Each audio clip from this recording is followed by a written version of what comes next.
اور مسلمان اپنے آنکھوں میں آنسو بھرے ہوئے رو رہے ہیں، خوشی کے آنسو ہیں ان کی آنکھوں میں، اور روتے ہوئے کہہ رہے ہیں نہیں اے یہودیوں، میرا امیر المومنین تو وہ ہے جو اونٹنی کی لگام پکڑ کے چل رہا ہے، اور اس اونٹنی پر جو آدمی بیٹھا ہوا ہے وہ تو ان کا غلام ہے۔ اس نے اپنے غلام کو اس لیے بٹھا دیا ہے کیونکہ اس کے اونٹ پر بیٹھنے کی باری آ گئی تھی۔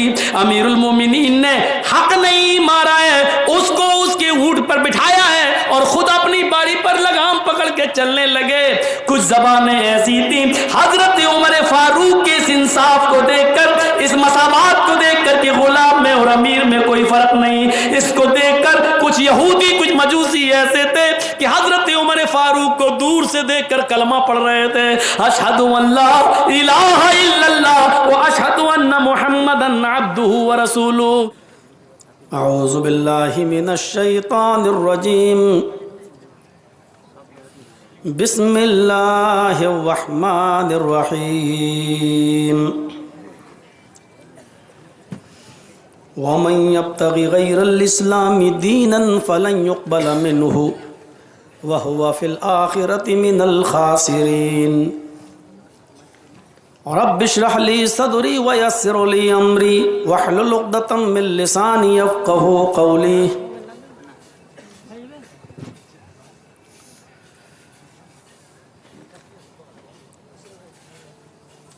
اس اجلاس کے روح رواں فضیلت الشیخ مولانا موتی الرحمن المدنی حفظہ اللہ نہایت ہی مؤقر اور ذی علم شخصیت مولانا موتی الرحمن حفظہ اللہ کے استاذ فضیلت الشیخ عبدالعزیز الفیضی حفظہ اللہ، محترم جناب تنویر ذکی مدنی حفظہ اللہ،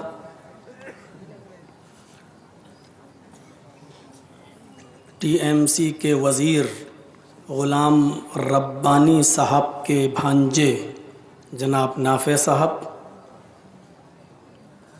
اور اسٹیج پر بیٹھے ہوئے دیگر معقر علماء کرام اور باوقار احباب، بڑیان اور اس کے اطراف و اکناف سے تشریف لائے ہوئے، سردی کی اس رات میں اب تک جم کر بیٹھے ہوئے معزز سامعین حضرات،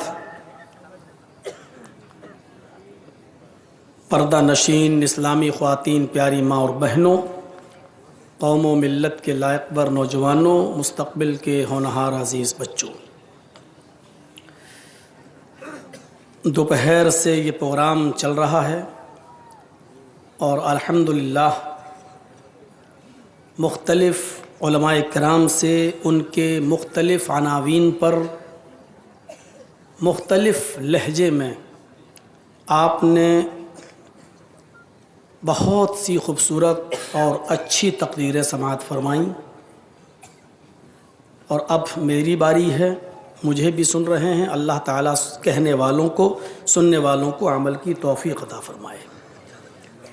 اپنی بات کو شروع کرنے سے پہلے میں آپ کو یہ بتا دوں کہ اس وقت آپ خوش نصیب ہیں کہ بنگال میں اور بہار میں آپ کے یہ مدارس اچھی طریقے سے چل رہے ہیں، ورنہ ہم لوگوں کے علاقوں میں جو چھاپے ماری ہو رہی ہے اس سے ہم لوگ بخوبی واقف ہیں، اور یہ ادارے آپ ہی لوگوں کے تعاون سے چلتے ہیں۔ آپ کو یہ بھی بتا دوں کہ اس وقت دوسرے ملک یا باہری ملک جس کو ہم سعودیہ وغیرہ یا دوسرے ملکوں سے یاد کرتے ہیں، وہاں کے حالات بھی اچھے نہیں ہیں، اس لیے آپ یہ نہ دیکھیں کہ یہ ادارہ کس کا ہے، کون چلا رہا ہے، ان کو پیسوں کی کیا ضرورت ہے، وہ خود آپ ادارے کا تعاون کریں گے۔ میں کچھ احباب کو چادر لے کے آپ کے درمیان بھیج رہا ہوں، یہ سوچ کر کہ اللہ کی راہ میں آپ جتنا دیں گے، آپ کہ مال میں آپ کے رزق میں اللہ برکت دے گا. جو چیز جتنی زیادہ اللہ کی راہ میں ختم ہوتی ہے وہ بڑھتی ہے. بھیڑوں کو دیکھ لو، بکریوں کو دیکھ لو. ایک بکری 2 بچے دیتی ہے، زیادہ سے زیادہ 3. ایک سال میں قربانی کے ایام میں کتنے جانور ذبح کر دیے جاتے ہیں، لیکن دوسرے سال آپ قربانی کے سال دیکھیں گے کہ اللہ تعالیٰ پہلے سے زیادہ تعداد میں ان کو پھر پیدا کر دیتا ہے. اور اس کے برعکس ذرا کتے اور کتیوں کو دیکھیے آپ. ایک کتیا 6 بچے، 8 بچے، 12 بچے دیتے ہیں. کاٹے بھی نہیں جاتے، کھائے بھی نہیں جاتے، لیکن پھر بھی ان کی تعداد آپ کو دکھائی نہیں دے گی. کوئی ادھر مر گیا، کوئی ادھر مر گیا، کوئی سڑک کے نیچے، کوئی اس ٹرک کے نیچے، لیکن ان کی تعداد میں اضافہ آپ کو نہیں. کیوں؟ اس لیے کہ جانور ذبح ہوتے ہیں، اللہ کی راہ میں خرچ ہوتے ہیں. تو جتنا زیادہ آپ اللہ کی راہ میں دیں گے، اللہ رب العالمین آپ کے مال میں اضافہ کرے گا، آپ کو کاروبار میں برکت دے گا. چادر لے کر کچھ لوگ جا رہے ہیں آپ کے درمیان. مجھے یہ دیکھنا ہے کہ اتنے سالوں سے میں آپ کے بیچ آ رہا ہوں، مجھ سے کیا محبت ہے آپ کو، اور آپ اس ادارے کا زیادہ سے تعاون فرمائیں. ان اللہ لا یضیع اجر المحسنین. اللہ رب العالمین آپ کے اجر کو انشاءاللہ ضائع نہیں کرے گا، آپ کو پورا اجر عظیم عطا فرمائے گا. میں نے قرآن کریم کی جو مختصر اور چھوٹی سی ایک آیت پڑھی ہے، وہ آپ جانتے ہیں کہ اللہ رب العالمین نے اس میں اسلام کی اہمیت کی طرف اشارہ کیا ہے. ہم اللہ رب العالمین کا جتنا بھی شکر ادا کریں وہ کم ہے، اس بات پر کہ اس نے ہمیں اور آپ کو اسلام دیا ہے. اس میں کوئی شک نہیں بقول ایک سائنٹسٹ کے کہ میں نے جب مذاہب کا مطالعہ کیا ہے، سارے مذہبی کتابوں کو پڑھا ہے، تو اس میں ہمیں سب سے بہتر مذہب اسلام نظر آیا. کتابوں کی بنیاد پر، مطالعے کی بنیاد پر سب سے اچھا مذہب ہمیں اسلام نظر آیا. لیکن سروے کر کے جب ہم نے دنیا کا دورہ کیا اور دیکھنا چاہا کہ کون سی قوم اچھی ہے اور اپنے مذہب پر کتنا عمل کرتی ہے، تو مجھے دنیا کی بگڑی ہوئی قوموں میں سب سے زیادہ بدتر اور سب سے زیادہ بگڑی ہوئی کوئی قوم نظر آئی تو وہ مسلمان آئی. بقول ایک سائنٹسٹ، دنیا کے اندر جتنے مذاہب ہیں ان میں سب سے بہتر مذہب مجھے اسلام لگا، اور بگڑی ہوئی قوموں میں سب سے زیادہ بدتر قوم ہمیں مسلمان نظر آئی. اس سے آپ اندازہ لگا سکتے ہیں کہ اسلام اپنے مذہب سے مسلمان کتنا دور ہے. ایک دور تھا کہ ڈاکٹر امبیڈکر جب منوسمرتی پڑھتے ہیں، ویدوں کو پڑھتے ہیں، تو اپنا دھرم تیاگ دیتے ہیں، چھوڑ دیتے ہیں، اور کہتے ہیں کہ جس دھرم کے اندر 4 ذاتوں کو میں بانٹ دیا گیا ہو، اور برہما نے اپنے منہ سے برہمن کو، اور ہاتھوں سے چھتری کو، اور ران سے ویش کو، اور پیروں سے شودر کو پیدا کیا ہو، جہاں یہ کلپنا ہو، یہ تصور ہو کہ ہریجن شودر نیچی ذاتی کا آدمی برہما جی کے پیروں سے پیدا ہو، اس دھرم میں ہمارا کیا، ہمیں کیا سمان ملے گا؟ جس مذہب کے اندر، جس دھرم کے اندر یہ لکھا ہو کہ ہریجن شودر نیچی ذاتی کا آدمی اگر وید پڑھ لے تو اس کی زبان کاٹ ڈالو، وید سن لے تو اس کے کانوں میں سیسا اور تانبا پگھلا کے ڈال دو، وید اگر دیکھ لے تو اس کی آنکھوں کو پھوڑ دو. جس دھرم کے اندر شودر کو وید پڑھنے کی اجازت نہ ہو، وید سننے کی پرمیشن نہ ہو، وید چھونے کی پرمیشن نہ ہو، اس دھرم میں ہمیں کیا سمان ملے گا؟ اسلام کی اسٹڈی کی، اسلام کا مطالعہ کیا. ڈاکٹر امبیڈکر اپنے 20,000 انویائیوں کے ساتھ اسلام مذہب قبول کر لیتے ہیں، لیکن وہاں مہاتما گاندھی نے ایک اڑنگا ڈال دیا. گاندھی جی بولے مسلمان تو ہو گئے ہو، لیکن کون سے مسلمان ہوئے ہو؟ حنفی، شافعی، مالکی، حنبلی، بریلوی، رضوی، قادیانی، چکرالوی، اہل حدیث، کیا کون سا 72 فرقوں کی لسٹ گنا دی باپو جی نے. تو امبیڈکر نے کہا اچھا، اسلام پڑھا تو سمجھ میں آ گیا، قرآن پڑھا تو سمجھ میں آ گیا، اب ہمیں ان 72 میں سے دیکھنا پڑے گا کہ سب سے اچھا کون ہے، تب تک تو ہماری رام رام ستیہ ہو جائے گی. फिर उसने इस्लाम को भी छोड़ दिया और फिर बौद्ध धर्म स्वीकार कर लिया, बौद्ध धर्म कबूल कर लिया। इस्लाम की खूबियाँ देखकर डॉक्टर अम्बेडकर जिन्होंने संविधान लिखा है उन्होंने इस्लाम कबूल कर लिया, लेकिन फ़िरक़ों में बटे हुए हमारे हालात देखे तो इस्लाम को छोड़ दिया। इसीलिए साइंटिस्ट ने कहा था दुनिया का सबसे बेहतर मज़हब इस्लाम, लेकिन दुनिया की बिगड़ी हुई कौमों में सबसे बदतर कोई कौम है तो मुसलमान। एक मिनट की कद्र कीमत क्या होती है, इतिहास पढ़िए, हिस्ट्री पढ़िए तो आपको पता चलेगा। एक एक मिनट में तारीख बदल गई, कौमों की तारीखें बदल गईं, जंगें उलट गईं, जंगें पलट गईं। और जब अंग्रेजों की यहां हुकूमत थी और महात्मा गांधी को सिर्फ अंग्रेजों ने 2 मिनट का टाइम दिया था बोलने के लिए कि आपको ज्यादा टाइम नहीं, तो कलकत्ता के मैदान में महात्मा गांधी ने ईस्ट इंडिया कंपनी पढ़ी और देखिए महात्मा गांधी ने 2 ही मिनट में अपनी बात को पूरा करते हुए क्या कहा था, लोगों, भारतवासियों, देश की हालत यूं है, हमें यूं करना है, बस इतना कहा था और हट जाते हैं। हम आज एक दूसरे को देख रहे हैं कि तुम कौन हो, किस में बटे हुए हो, क्या हो, जबकि मेरे भाइयों हमारा मजहब ये कहता है कि अच्छी बात कहीं से मिले तो ले लेना चाहिए। महात्मा गांधी जब इंग्लैंड गए और इंग्लैंड जाने के बाद कुछ गुस्से में लोगों ने, उनको मालूम था कि भारत में हमारा विरोध करता है, तो इंग्लैंड में जाने के बाद महात्मा गांधी को अंग्रेजों ने कुछ एक लिफाफे में गालियां लिख कर दी और लिफाफा बंद कर दिया, लिफाफे को मैं आलपिन लगा दी।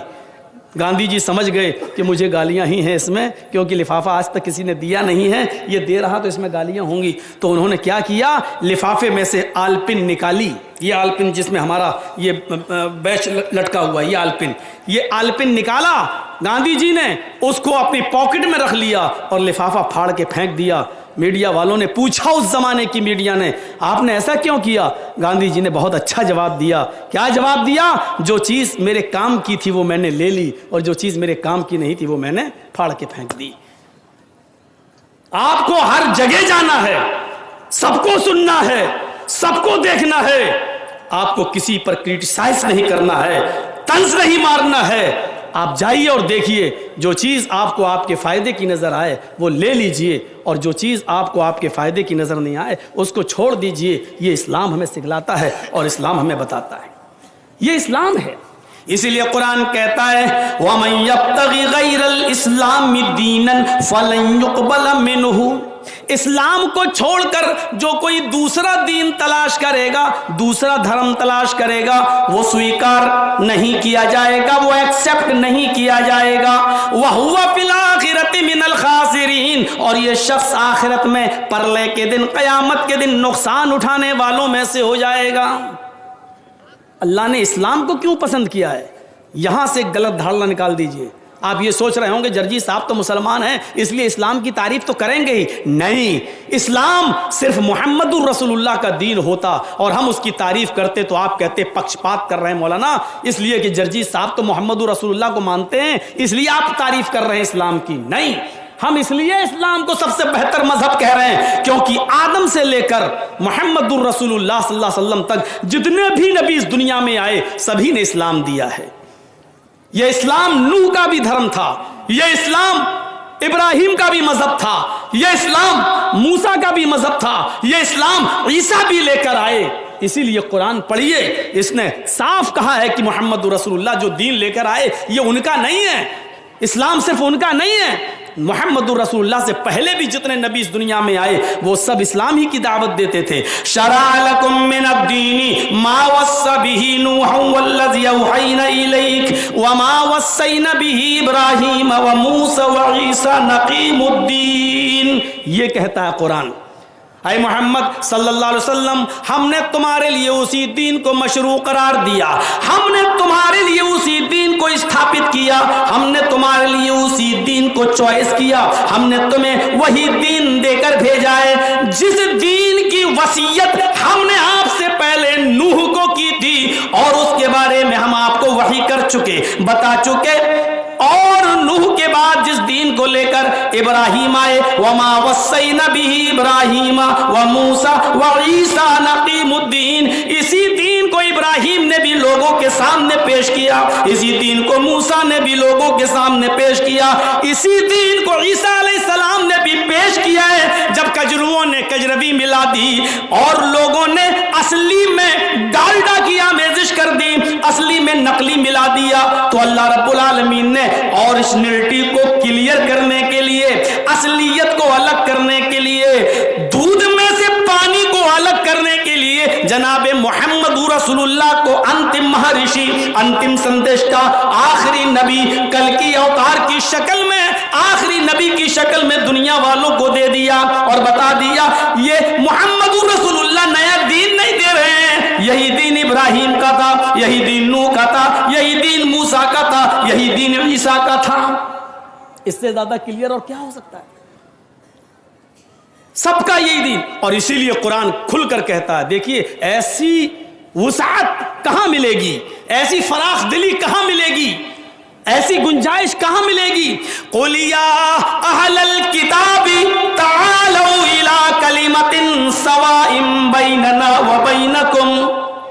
आए मोहम्मद सल्लल्लाहु अलैहि वसल्लम, आप पहले किताब में ऐलान कर दो, आप तौरात वालों को, जबूर वालों को, इंजील वालों को बता दो, आए अहले किताब, आए यहूदियों, आए ईसाइयों, आए दाऊदियों, आए जबूर पढ़ने वालों, आए दाऊद अलैहिस्सलाम के मानने वालों, आए वो लोगों जिनको आसमानी किताबें दी गई हैं, आए यहूदियों, ईसाइयों, इला कलिमतिन सवाइम बैनना व बैनकुम, आओ एक ऐसे कलमे की तरफ, तालऊ इला कलिमतिन, आओ एक ऐसे मूल मंत्र की तरफ, आओ एक ऐसे कलमे की तरफ जो हमारे और तुम्हारे दरमियान बराबर है। कुरान कहां कह रहा है कि ये ला इलाहा इल्लल्लाह सिर्फ हमारा कलमा है?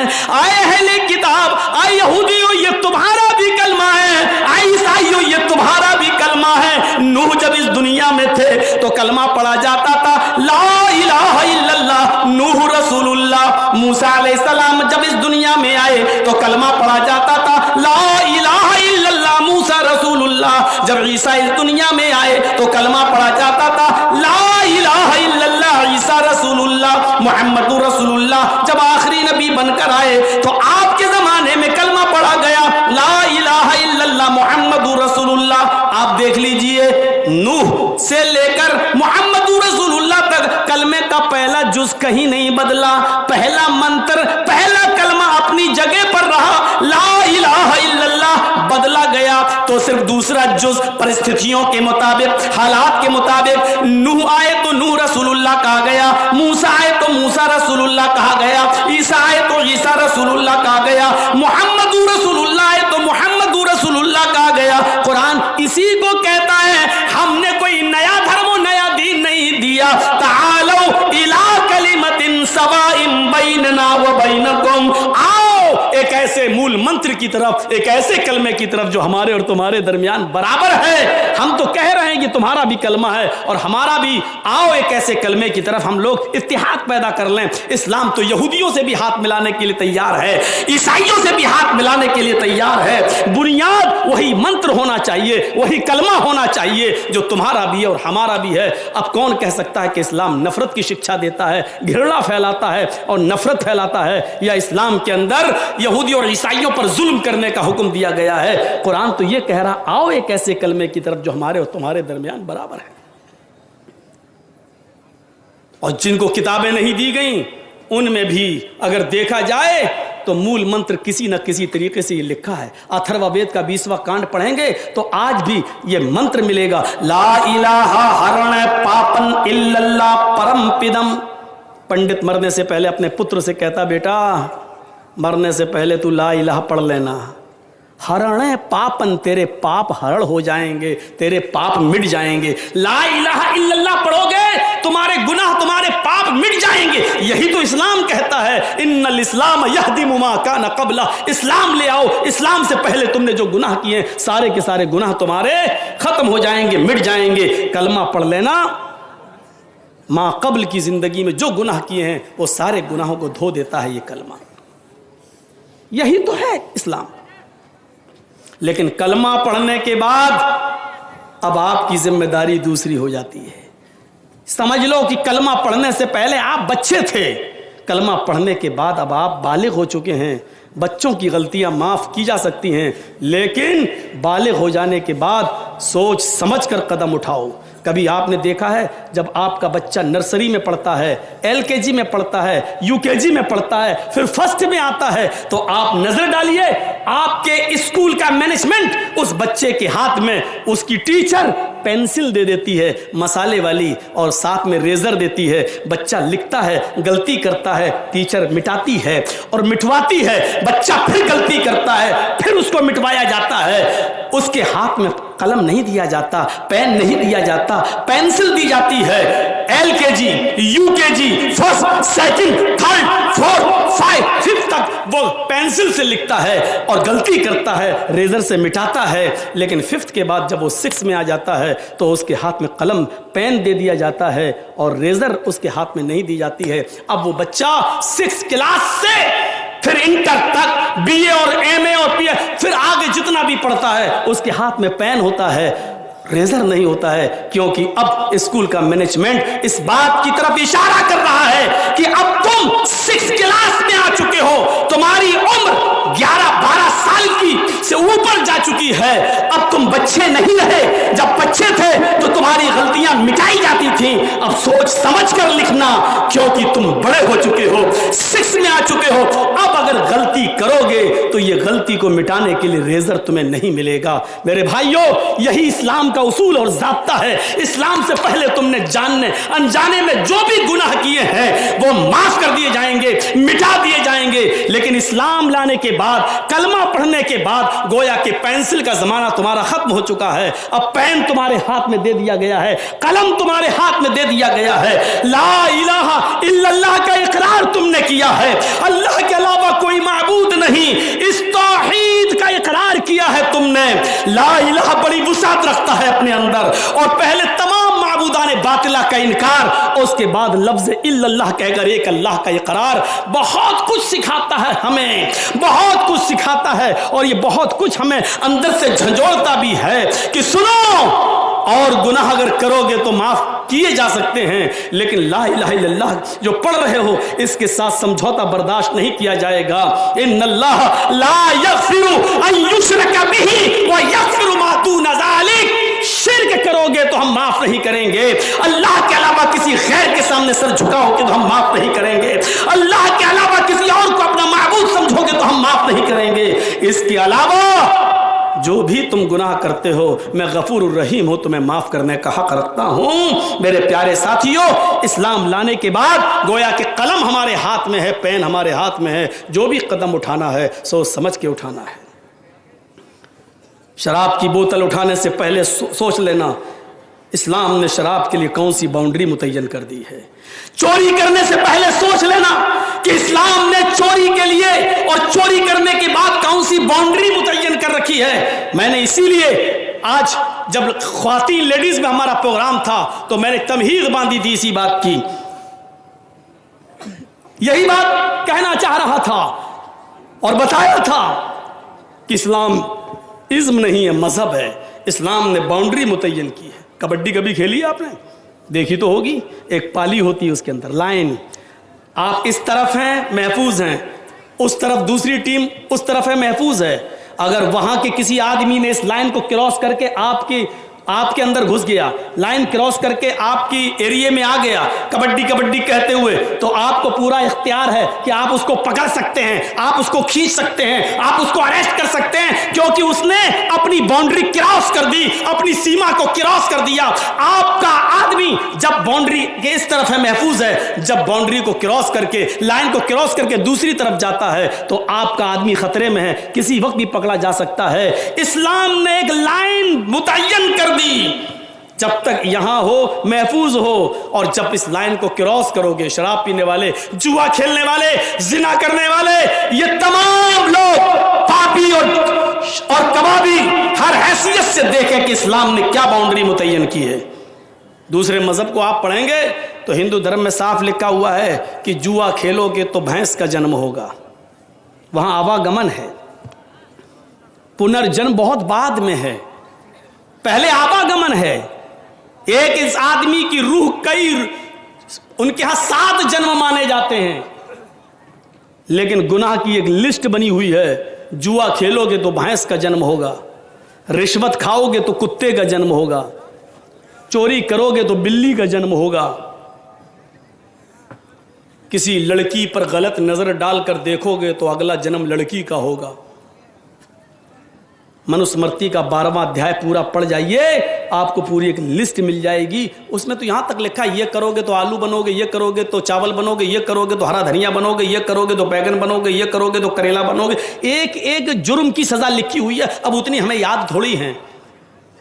4 چیزیں ہمیں یاد تھیں جو اپنے دماغ میں رکھے ہوئے ہیں. جوا کھیلو گے تو بھینس کا جنم ہوگا، رشوت کھاؤ گے تو کتے کا جنم ہوگا، چوری کرو گے تو بلی کا جنم ہوگا، اور کسی لڑکی پر غلط نظر ڈالو گے تو اگلا جنم تمہارا بھی لڑکی کا ہوگا. تھوڑی دیر کے لیے اگر عقل پر زور لگایا جائے تو ان چیزوں کو ماننے کے بعد یہ دھرم بین الاقوامی دھرم نہیں رہ جاتا ہے. سوچو، جوا کھیلنے کے بعد نہ بھینس کا جنم ہوگا، اس کا مطلب کیا ہوا؟ اس کا مطلب صاف ہے کہ دنیا میں جتنی بھینسیں دکھائی دے رہی ہیں یہ سب پہلے انسان تھے. اگر مطلب نکالا جائے تو یہی تو مطلب نکلے گا، یہ سب پہلے انسان تھے، انہوں نے جوا کھیلا ہوگا تب بھینس کا جنم ہوا ہے. اس کا مفہوم مخالف نکالیے. اگر دنیا میں کوئی آدمی جوا ہی نہ کھیلے تو اس کا مطلب کیا ہوا؟ بھینس پیدا ہی نہیں ہوگی، بھینس کا جنم ہی نہیں ہوگا. اور جب بھینس کا جنم نہیں ہوگا تو اس کا مطلب دودھ نہیں ملے گا، گھی نہیں ملے گا، دہی نہیں ملے گا، مٹھا نہیں ملے گا، بٹر نہیں ملے گا. تو سیدھے سیدھے مطلب کیا ہوا؟ یہ ساری نعمتیں کھانا ہے تو جوا کھیلو. یہ سیدھا مطلب ہے. یہ ساری نعمتیں اگر استعمال کرنا ہے تو جوا کھیلو. بھارت میں ہی بولتا ہوں، کئی بار کئی جلسوں میں اور یو پی وغیرہ میں بھی جہاں شدھ دوسروں کی پارٹی ہے، شدھ میں کہہ رہا ہوں، شدھ کو آپ اچھی طرح سمجھ رہے ہوں گے، لیکن کوئی آبجیکشن نہیں کر سکا. اب آپ اندازہ لگائیے اس کا مطلب کیا ہوا؟ یعنی یہ نعمتیں ہمیں کسی پاپ کے نتیجے میں مل رہی ہیں. رشوت کھاؤ گے تو کتے کا جنم ہوگا، بڑا عجیب مسئلہ ہو گیا.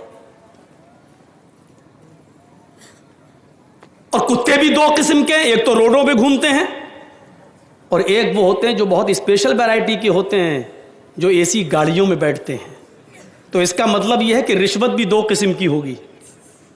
ایک تو رشوت وہ ہوئی جو سڑک پر 100 روپے لے کے 50 روپے لے کے چھوڑ دیا جاتا ہے ٹرک کو،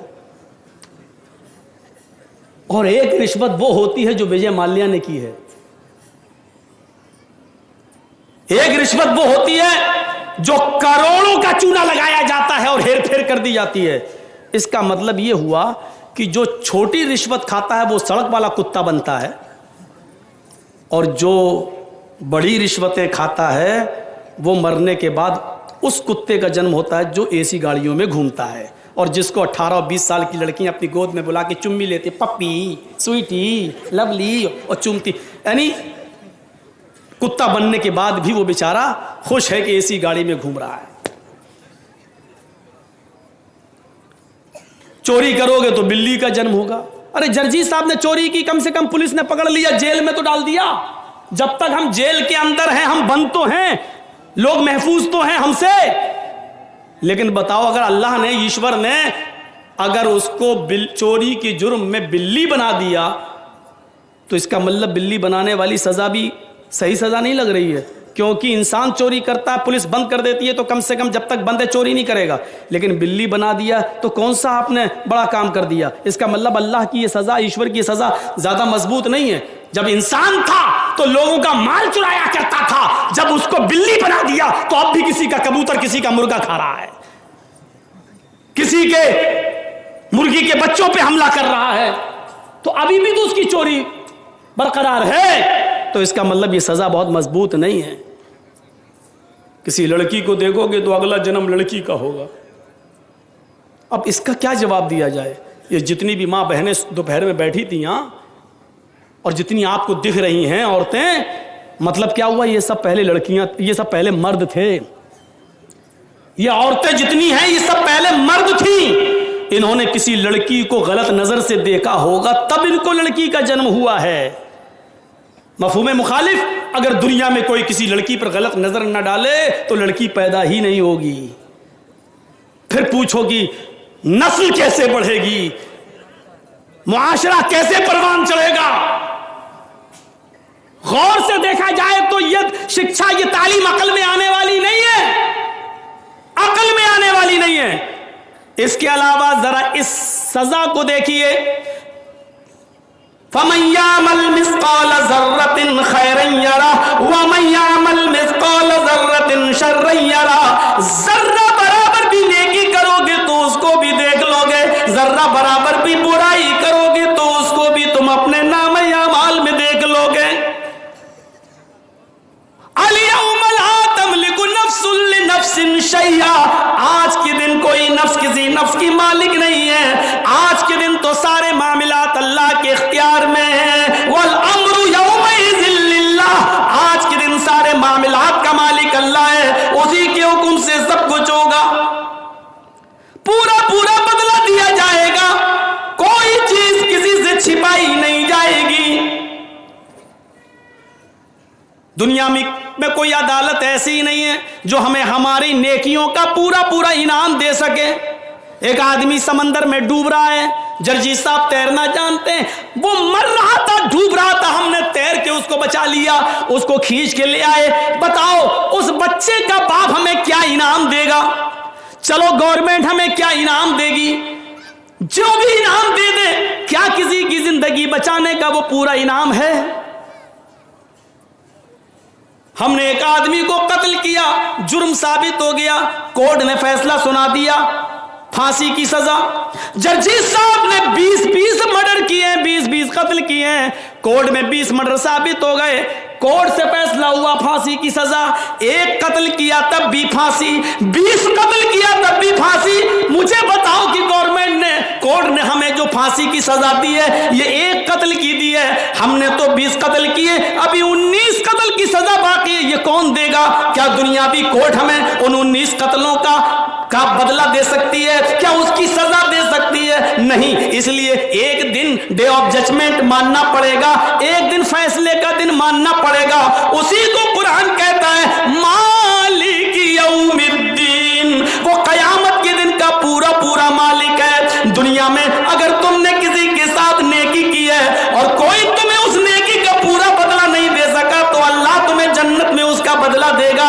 اگر تم نے 20 100 قتل کیے ہیں, ایک قتل کی سزا دنیا میں ملی, ابھی 99 قتل کی سزا باقی ہے جو تمہیں اللہ رب العالمین دے گا. اس لیے فیصلے کا ایک دن تمہیں ماننا پڑے گا. اب جب فیصلے کا دن ماننا ہے تو تمہیں یہ بھی ماننا پڑے گا کہ مرنے کے بعد انسان نہ کتا بنے گا, نہ بلی بنے گا, نہ چوہا بنے گا, نہ بندر بنے گا, بلکہ وہ پنہ جن, پنہ مانی پھر جن مانی وجود میں آنا, وہ دوبارہ وجود میں آئے گا. اس پنرجن کو ہم بھی مانتے ہیں. قرآن بھی کہتا ہے کہ مرنے کے بعد تمہیں دوبارہ زندہ کیا جائے گا. اَيَحْسَبُ الْإِنسَانُ أَن يُتْرَكَ سُدًى أَلَمْ يَكُ نُطْفَةً مِّن مَّنِيٍّ يُمْنَىٰ ثُمَّ كَانَ عَلَقَةً فَخَلَقَ فَسَوَّىٰ فَجَعَلَ مِنْهُ الزَّوْجَيْنِ الذَّكَرَ وَالْأُنثَىٰ أَلَيْسَ ذَٰلِكَ بِقَادِرٍ عَلَىٰ أَن يُحْيِيَ الْمَوْتَىٰ. اے میرے بندے, کیا تو یہ سمجھتا ہے کہ تجھ سے حساب و کتاب نہ لیا جائے گا, ایسے ہی چھوڑ دیا جائے گا, مرنے کے بعد تمہیں دوبارہ زندہ نہ کیا جائے گا؟ نہیں نہیں. الم یکن نطفۃ من منی یمنیٰ, کیا تو شروع میں حقیر اور ذلیل پانی کا قطرہ نہ تھا؟ کیا تو شروع میں ایک پانی کی بوند نہ تھا جو رحم مادر تک پہنچائی گئی؟ ثم کان علقۃ فخلق فسویٰ, مختلف مراحل سے گزار کر جیتا جاگتا انسان بنا دیا. اسی پانی کے قطرے سے اللہ نے تیرے انگلیوں کے پھور بنائے, اسی پانی کے قطرے سے تیرے ناخن بنائے, اسی پانی کے قطرے سے تیری انگلیاں بنائی, تیری ہتھیلی بنائی, تیرا کلائی بنائی, تیری باہیں بنائی, تیرا پیر بنایا, تیری پنڈلی بنائی, تیرا پیٹ, تیرا لیور, تیرا گردہ بنایا, تیرا دماغ بنایا. دماغ میں ہزاروں تاروں کا کنیکشن ڈال کر 2 چمکتے ہوئے ٹیوب لائٹ آنکھوں کی شکل میں ہم نے تمہیں دیے, یہ سارے کام ہم نے کیے. تیری ماں کھانا کھا رہی تھی اور اللہ تیری ماں کے پیٹ کے اندر تیرا پیر بنا رہا تھا. تیری ماں سو رہی تھی, اللہ تیری ماں کے پیٹ کے اندر تیرا سر, تیرا دماغ بنا رہا تھا. تیری ماں اپنے کاموں میں مصروف تھی, اللہ اپنی کاریگری کر رہا تھا. کتنی بے غیرتی ہے. اوہ, دلی سے اپنی بیوی کے لیے ایک ساڑی بھیجنے والا اپنے گاؤں کے آدمی کے ذریعے ایک ساڑی بھیجتا ہے. ساڑی لانے والا جب تمہاری بیوی کو ساڑی دیتا ہے, بیوی اپنے شوہر کے بجائے اس ساڑی لانے والے کی تعریف کر دیتی ہے, اسی کے لیے اپنا دل کھول دیتی ہے. شوہر کو پتا چلتا ہے کم بخت ساڑی میں نے دی, دل اس کو دے رہی ہے. ساڑی میں نے بھیجی, دل کا دروازہ اس کے لیے کھول رہی ہے. آپ اپنی بیوی کی یہ بے غیرتی برداشت نہیں کر سکتے. دلی بیٹھے بیٹھے فون اٹھا ڈائن چڑیل, کیا ہے, ساڑی ہم نے بھیجی, گھوم رہی اس کے ساتھ, تم اپنی بیوی کی اتنی سی بے غیرتی برداشت نہیں کر سکتے. ساڑی میں نے دی, تعریف دوسرے کی کر رہی ہے. وہ ہمارا پروردگار اس بے غیرتی کو کیسے برداشت کرے گا؟ پیر ہم نے بنایا, لیور ہم نے بنایا, ہاتھ ہم نے بنایا, ناخن ہم نے بنائے, پور ہم نے بنائے, دماغ ہم نے بنایا, آنکھیں ہم نے دی, سننے کی طاقت ہم نے دی. تیری ماں کے پیٹ میں سورج کا اندھیرا, پیٹ کا اندھیرا, پھر بچے دانی کا اندھیرا, ان تین اندھیروں میں رہ کر بھی اس نے تجھے آکسیجن پہنچایا. وہ انتظام ہم نے کیا ہے. جب تو باہر آیا تو باہر آنے کے لیے آکسیجن کی ضرورت تھی, تیرے آنے سے پہلے ہم نے ہوا کا پہلے انتظام کر دیا. تو دنیا میں آیا, تو ڈائریکٹ بھینس کا اور گائے کا دودھ نہیں پی سکتا تھا, اس لیے کہ تیرے لیور کے لیے اس سے بھی ہلکے دودھ کی ضرورت تھی. تو اللہ نے تیرے پیدا ہونے سے پہلے تیری ماں کی پستان میں باریک باریک ہزاروں سوراخ بنا دیے. ہزاروں سوراخ اس لیے بنائے کیونکہ تو بچہ ہے, چوسے گا, ماں کی پستان میں اپنا منہ لگائے گا تو اس سے اتنا ہی دودھ آئے, اتنا ہی آئے جتنا 2-3 بوند تو کھینچ سکے اور تیرا لیور اس دودھ کو ہضم کر سکے. اگر وہ چھوٹے چھوٹے سوراخ اللہ پستان میں نہ بناتا تو پورا گھونٹ بھی کھینچ سکتا تھا اور پی سکتا تھا, جو تیرے لیے نقصان دہ ہوتا, تیرے لیور کے لیے نقصان دہ ہوتا. اللہ نے تیری ماں کے پستان میں دودھ پہلے بھر دیا ہے, دودھ پستان میں چھوٹے چھوٹے سوراخ بھی بنا دیے تاکہ تو اتنا ہی دودھ اپنی ماں کی پستان سے حاصل کر سکے جتنا تیرا لیور برداشت کر سکتا ہے, جتنا تیری آنتیں برداشت کر سکتی ہیں. یہ سارے کام ہم کریں, اور جب باہر بچہ پیدا ہو جائے تو کہہ دو اجمیر والے نے دیا, بدایوں والے نے دیا, کچھوجا والے نے دیا, فلاں پیر صاحب نے دیا. اللہ اس بے غیرتی کو کیسے برداشت کرے گا؟ اس لیے فرمایا میرے بندو تم ہی بتاؤ, جب یہ سارے کام میں پہلی بار کر سکتا ہوں تو کیا انسان کے مرنے کے بعد ہم اس کو دوبارہ زندہ نہیں کر سکتے؟ الیس ذالک بقادر علی ان یحیی الموتى, تو کیا میں اس بات پر قادر نہیں ہوں کہ انسان کو مرنے کے بعد دوبارہ زندہ کر دوں؟ کر سکتا ہے.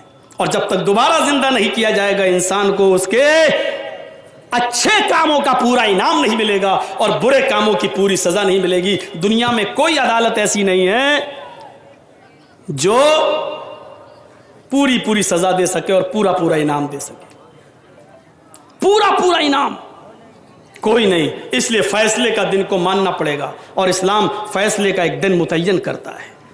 مرتیو جنمم مرتیو پشچاتم دتیہ جنمم بھوتی.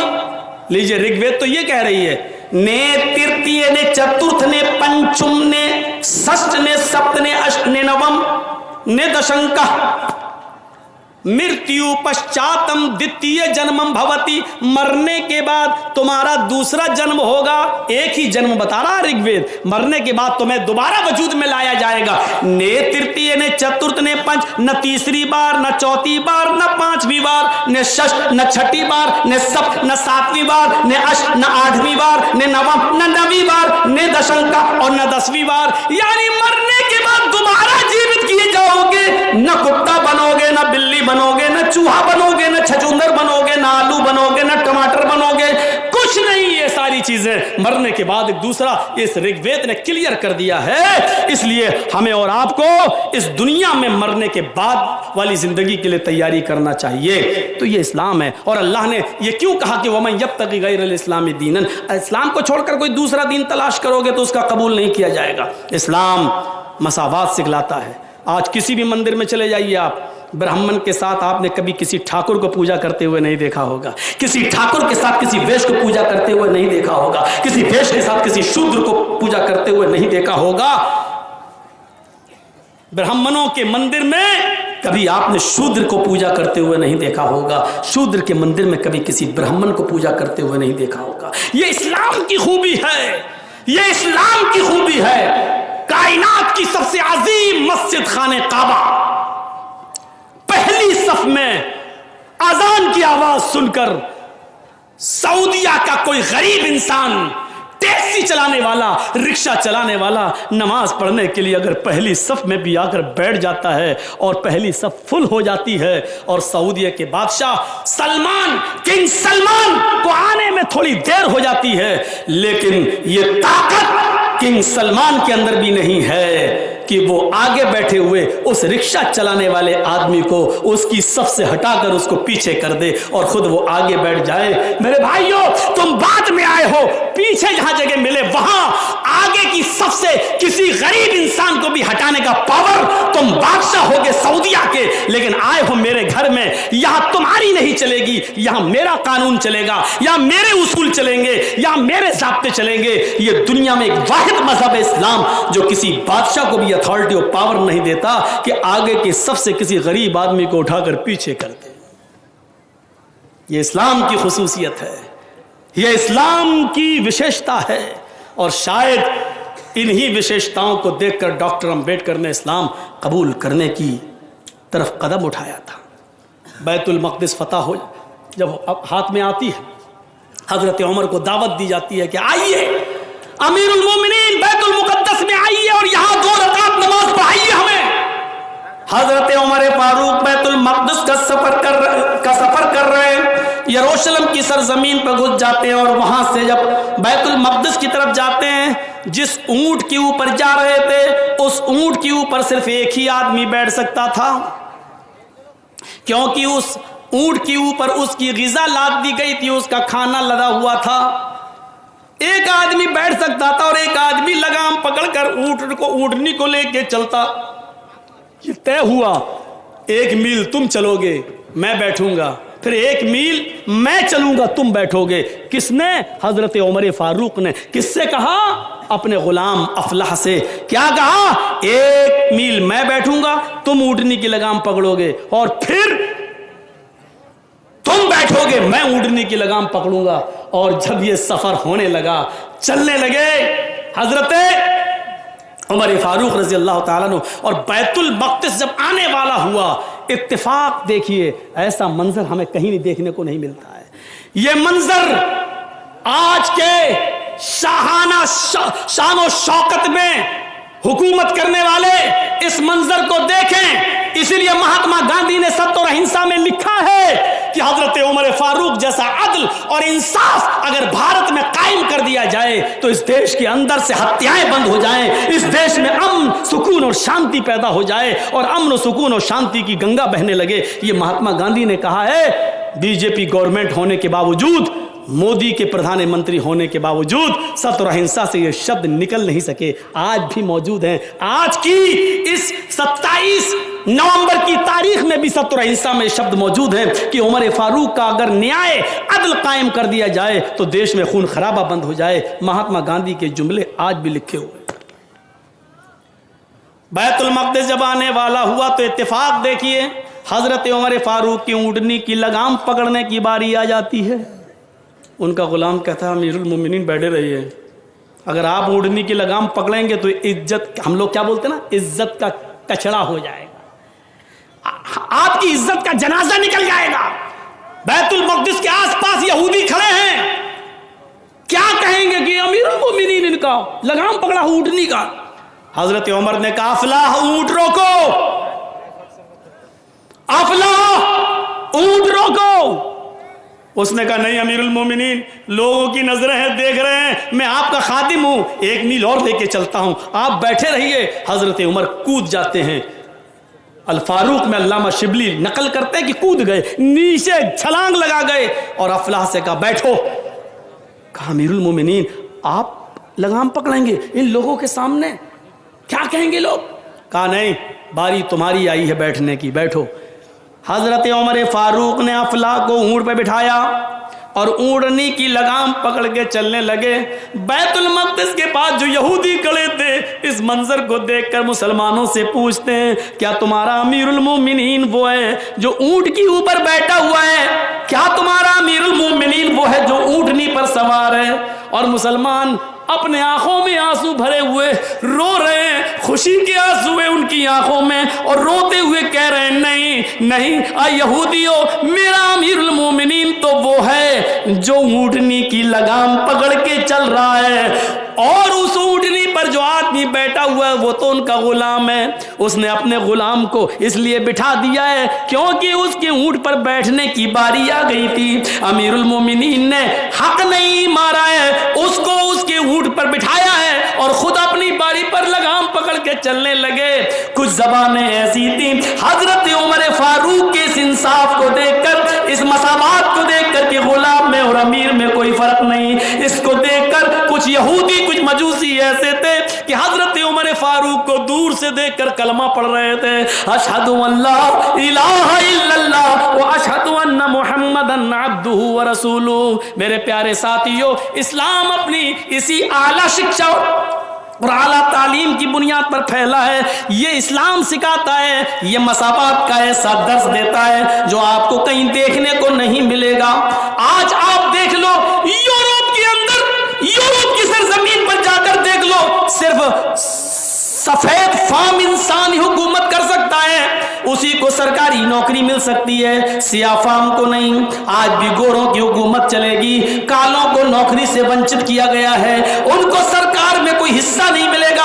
आज भी यूरोप इस काले और गोरे की जंग में पड़ा हुआ है और मरा जा रहा है। आज भी सफेद और कालों के झगड़े बड़े आम चल रहे हैं, लेकिन मोहम्मद रसूलुल्लाह सल्लल्लाहु अलैहि वसल्लम ने जब हज्जतुल विदा में आखिरी खुतबा दिया तो इसी चीज को सबसे पहले मिटाया और फरमाया कुल्लुकुम बनी आदम व आदमु मिन तुराब ला फज़्ल लिअरबिय्यिन अला अजमी व ला लिअजमिय्यिन अला अरबी। आए लोगों, तुम सब आदम के बेटे हो, तुम सब आदम की औलाद हो, और आदम मिट्टी से पैदा हुए थे, तुम सब मिट्टी से हो।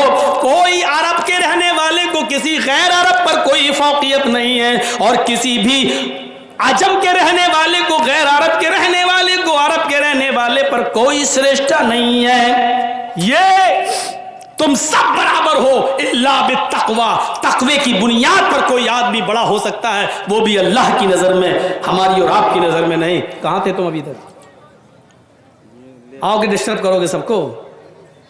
हम खत्म करने वाले हैं तो तुम ये लगा रहे हो। लगाने दीजिए इनको, बस पैसा मिलना चाहिए यूट्यूब पे, इनका चैनल चलना चाहिए। अभी तक खाना खा रहा था पेट भर के, अब आया माइक लगा, लो सबके हटा दिए, ये लीजिए।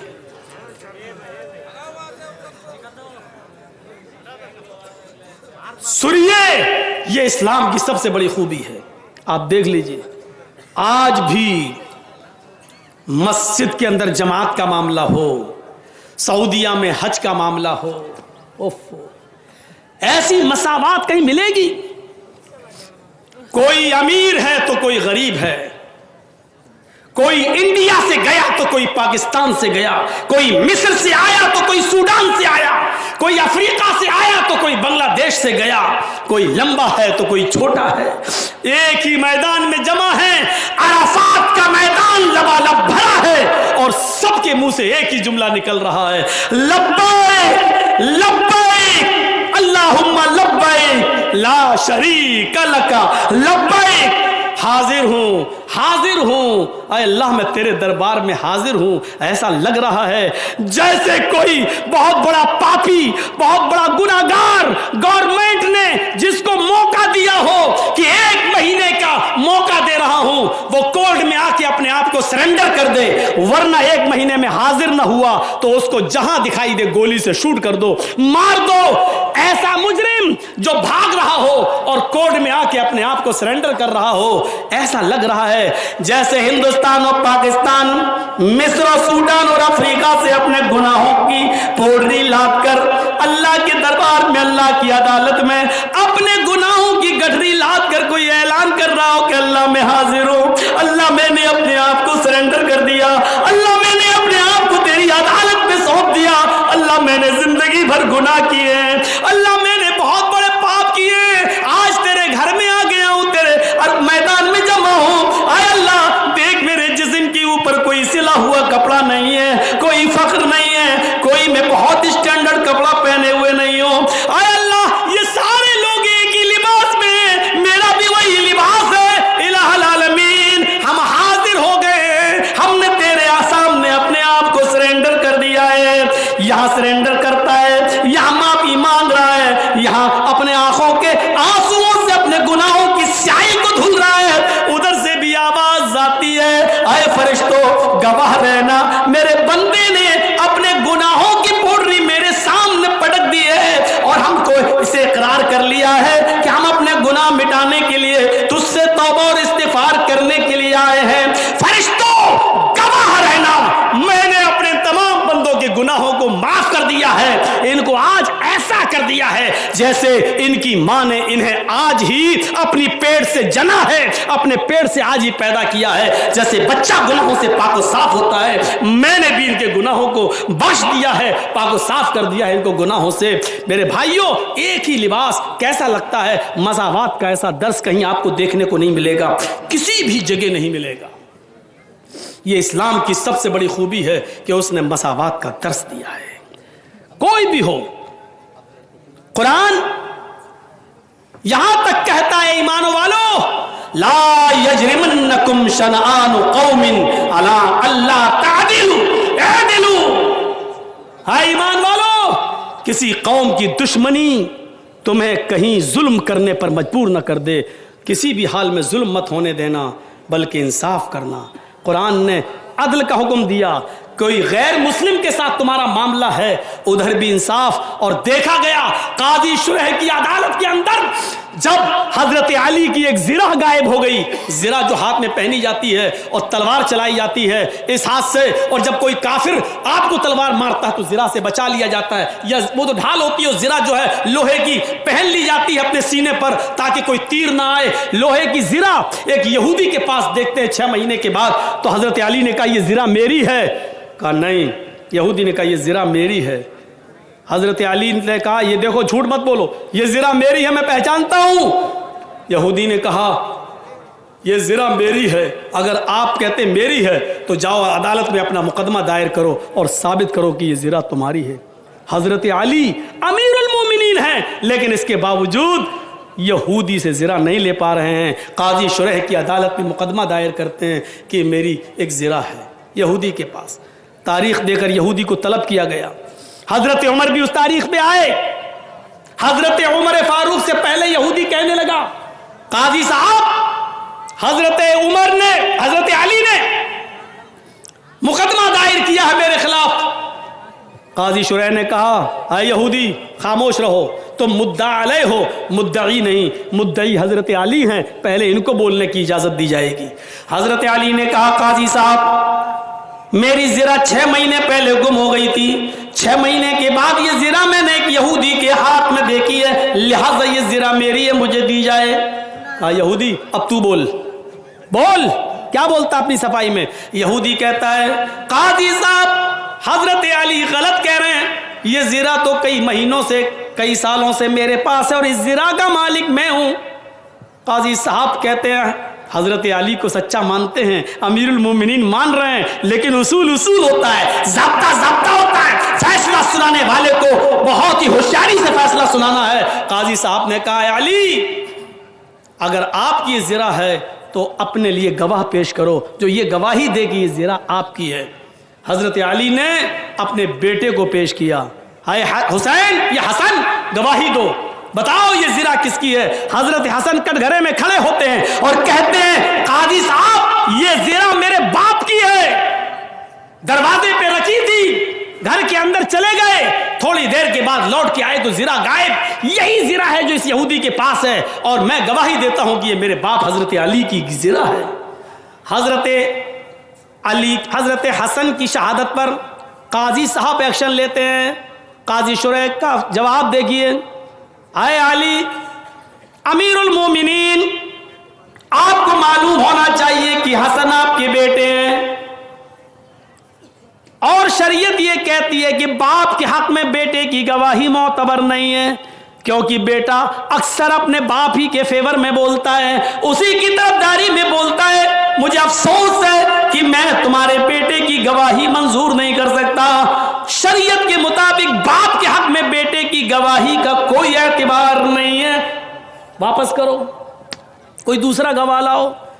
حضرت علی نے دوسرا گواہ اپنا غلام پیش کر دیا۔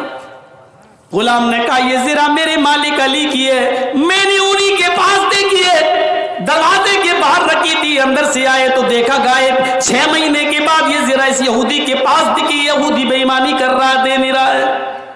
قاضی صاحب نے پھر فیصلہ سنایا، امیر المومنین علی، امیر المومنین، مجھے افسوس کے ساتھ غلام کی گواہی بھی ریجیکٹ کرنا پڑ رہی ہے۔ شریعت یہ کہتی ہے کہ غلام بھی اکثر اپنے مالک کی حمایت میں بولتے ہیں، اپنے مالک کے خلاف نہیں جاتے ہیں، اس لیے شریعت کے مطابق غلام کی گواہی بھی مالک کے حق میں قبول نہیں کی جائے گی۔ اپنے سماج، محلے، گاؤں کا کوئی اور آدمی لاؤ۔ حضرت علی نے بھی جھوٹے گواہ پیش نہیں کیے، فرمایا نہیں، ان دونوں کے علاوہ میرے پاس اور کوئی گواہ نہیں ہے۔ قاضی صاحب فیصلہ کرتے ہیں، اے یہودی، علی اپنے دعوے کے مطابق اپنے گواہ پیش نہیں کر سکے، لہٰذا یہ زرا کا مالک تو ہے، یہ زرا تیری ہے، تو لے جا۔ حضرت علی کے خلاف فیصلہ۔ آج سپریم کورٹ سے یا ہائی کورٹ سے اس کی امیدیں لگائی جا سکتی ہیں؟ آج کیا یہ امیدیں لگائی جا سکتی ہیں کہ حاکم وقت کے خلاف کوئی فیصلہ سنا دیں؟ ذرا سوچو، حضرت علی کے خلاف مقدمہ، فیصلہ، یہودی کو زنا دے دی گئی، فیصلہ صحیح تھا، لیکن حضرت علی کی زنا تھی، لیکن دلائل کی روشنی میں کتاب و سنت کے مطابق فیصلہ یہودی کے حق میں ہو گیا۔ اب یہودی کی باری تھی، حضرت علی نکلے، اس یہودی سے ہاتھ ملایا اور کہا کہ میں نے اپنا پکش رکھا تھا، تم نے اپنا پکش رکھا، قاضی صاحب نے دلائل کی روشنی میں تمہارے حق میں فیصلہ کر دیا، یہ زنا تمہاری ہے، جاؤ لے جاؤ۔ وہ یہودی وہیں چیختا اور کہتا ہے، نہیں امیر المومنین، نہیں، قاضی صاحب نے جو فیصلہ سنایا ہے وہ ہمیں صحیح لگا ہے، اور یہ دیکھنا تھا مجھے کہ امیر المومنین کا کوئی پریشر تو نہیں ہوتا، امیر المومنین کا کوئی دباؤ تو نہیں ہوتا، امیر المومنین کا کوئی خوف تو قاضی صاحب کے چہرے پر دکھائی نہیں دیتا، لیکن قاضی صاحب کو کوئی پریشر نہیں تھا، کوئی دباؤ نہیں تھا۔